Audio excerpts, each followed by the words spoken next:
Good morning, কেমন আছেন সব? মার্কেট তো ঠিক নেই এখন।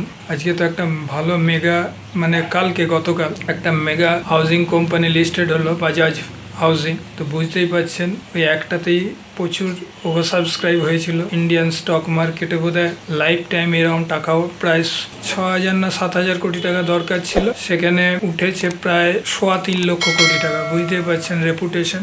যেটা বলছিলাম, শেয়ারটা যারা প্রাইমারি মার্কেটে পেয়েছে ছেড়ে দিন, মানে আইপিওতে পেয়েছে। তো আইপিওতে যারা পেয়েছে ঠিক আছে, কিন্তু অনেকে পায়নি। তো আমি বলবো এই শেয়ারটা কিন্তু নিজের পোর্টফোলিওতে রাখা উচিত, কারণ একটা মানে কি বলবো, blue chip of the blue chip company. Parent কোম্পানিগুলো তো জানেনই, বাজাজ ফাইন্যান্স, বাজাজ হোল্ডিং, বাজাজ, রাহুল বাজাজের সবই কোম্পানি। তারপরে Bajaj auto, Bajaj Finserv, Bajaj finance সবই দেখছেন, মানে জাতের শেয়ার আর কি। তো এইগুলো পোর্টফোলিও রাখা উচিত। যারা পুরনো তারা তো সবাই জানেন, কিন্তু যারা নতুন আসছেন এই মার্কেটে, এরকম শেয়ার মানে খুব কমই পাওয়া যায় বলতে গেলে। এত কম দামে এসছে 10 টাকা ফেস ভ্যালু শেয়ার। যেটা বলছিলাম, মার্কেট ক্যাপ হচ্ছে 60,650 কোটি টাকা।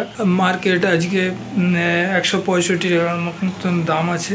পি আছে 35, আরওসি আছে 9.42%, আরওই আছে 15.2%, ফেস ভ্যালু 10 টাকা যেটা বললাম। সেলস এবারে এটা জুনের সেলস আছে 2209 কোটি টাকা। আচ্ছা, নেট প্রফিট 483 কোটি টাকা।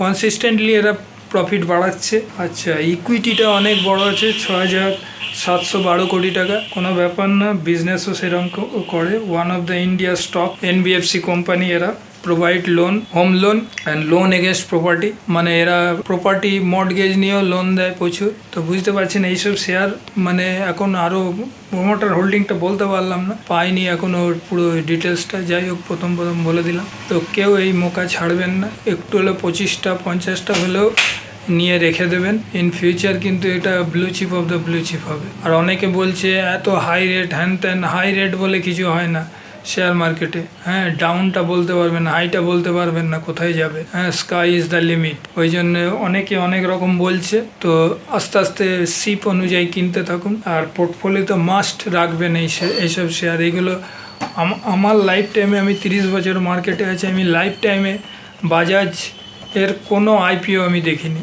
আমার চোখে পড়েনি। হয়তো হতে পারে, হয়তো এসছিল, আমি জানি না, কিন্তু আমার মনে হয় যতদূর, ভুল বললাম কি ঠিক বললাম দেখে নেবেন। 30 বছরে মনে হয় না যে এসছিল কোনো আইপিও বাজাজের। রাহুল বাজাজের, শিশির বাজাজও আছে, ওটা একটা আলাদা সংস্থা।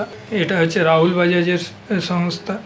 তো বুঝতে পারছেন প্রচণ্ড রেপুটেশন। তো অ্যাপ্লিকেশনে বুঝতে পারছেন, এর আগে কোল ইন্ডিয়া ছিল হায়েস্ট, এবারে বাজাজ হাউজিং ফাইন্যান্স আর কি, এ হচ্ছে হায়েস্ট এবারে টাকা উঠালো। ওই জন্য বহু লোক মন খারাপ পায়নি।